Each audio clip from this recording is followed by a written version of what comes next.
Hey, this is Lavender Rose, and I wanted to answer a question about the quilt. Um, Now, when you're putting this quilt together, the one I did, I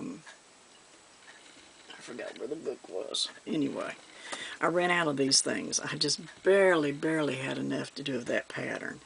And the way you put it together is you sew these together. You sew that in between the two bigger squares, and you go all the way down that way. I'm not going to sew it because I don't have enough to do it all. And then you come back and you sew these together, the little squares with the long strip. And then there would be another long strip there, and of course, and then the little piece. And then you sew the strip to the bigger squares. And that's how you get what I'm working on.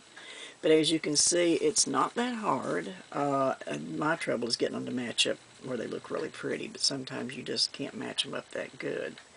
And it'll be a little bit off or something. You got to have perfect seams, and it's really hard for me to get perfect seams. But that's how it went together. Then you would come up out of that one, and you would have another one there, and you'd sew all of them together.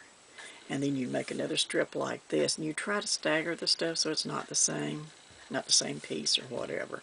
But that's how it went together.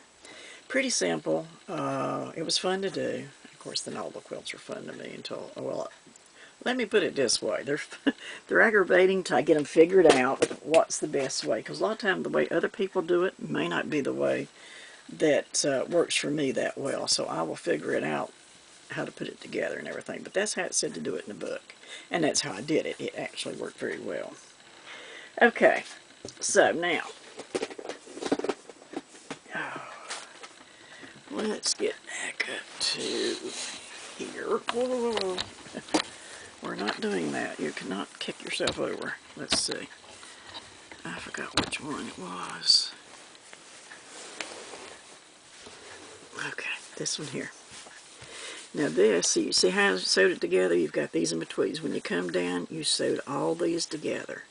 The little strip in between the bigger squares. You sewed a whole row of them.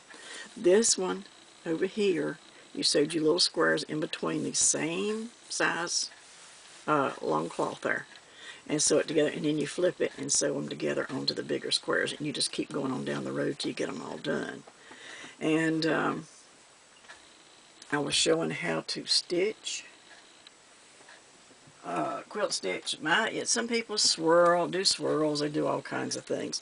Now this is the thread I was using. It is a mercerized, it's dang it, Coats and Clarks. I get tongue-tied.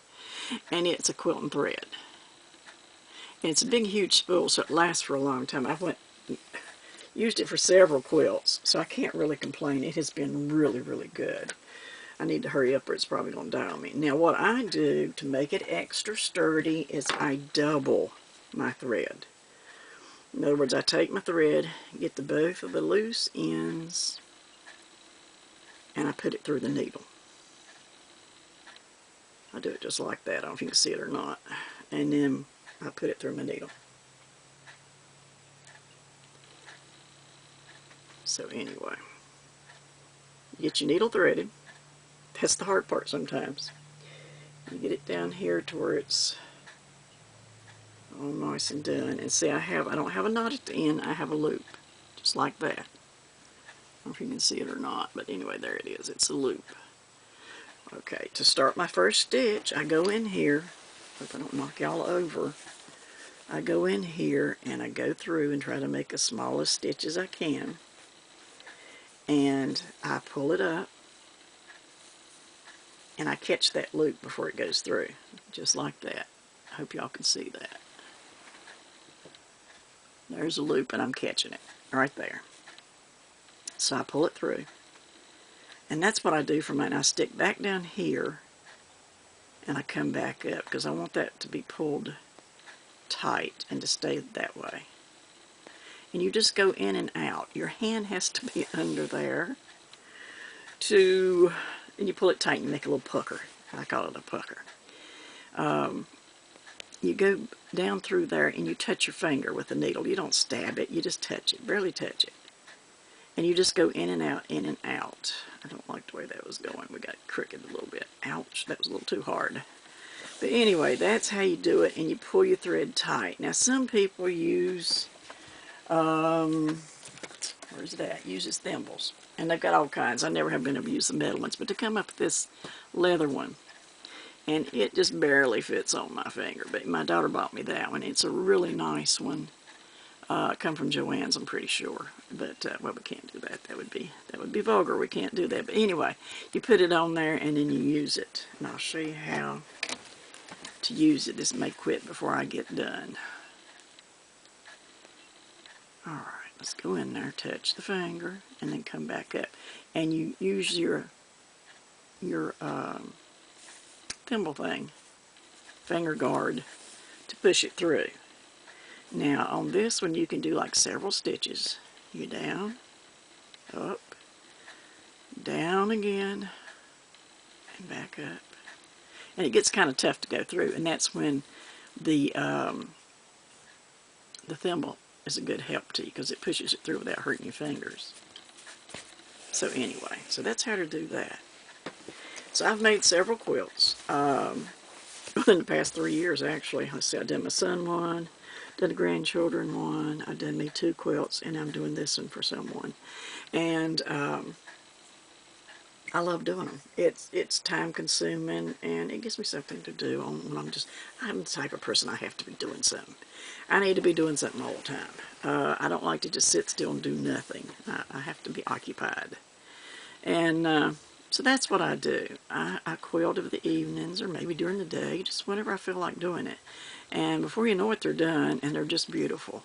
I love a quilt. I don't know why. It might have been because when we were young, say that one's in my way, I'm going to get rid of that one because I'm going to leave the one on the bottom and one on the top there.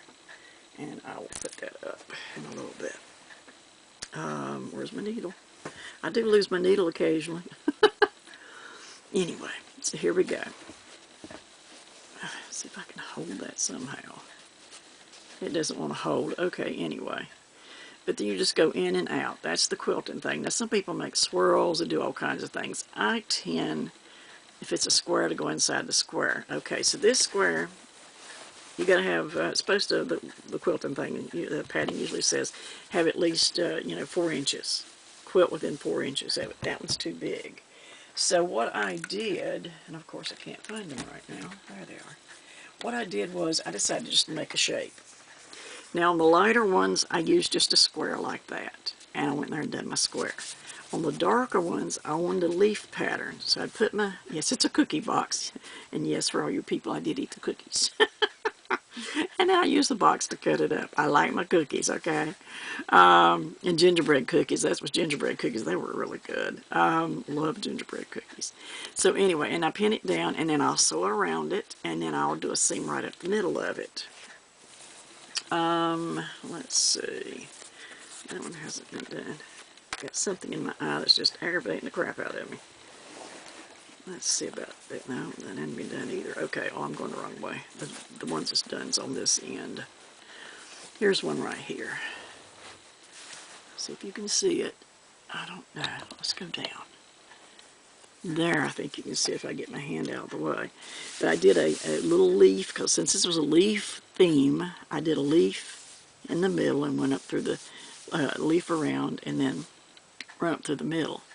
And that made the leaf pattern in between there. So that's quilted it tight enough that it shouldn't be tearing apart or whatever. So anyway, so I did that. So that's, I don't know, I just love quilts. This was such a pretty one because the theme was leaves, outdoors, things like that. The one I'm doing it for loves the outdoors. So you gotta make sure you keep your quilt nice and flat like that, so you're not getting any puckers in there. Now, when I come under here and do this, yes, it's going to pucker it some, but you hold it down with your finger like that. You pull and pull it just a little bit tight so it will pucker it. That's what I like. I like to see where the quilting really shows up. I think I want to do one more stitch there. And then we'll go up. So if you're enjoying the videos, please like, subscribe, click the sub bell, and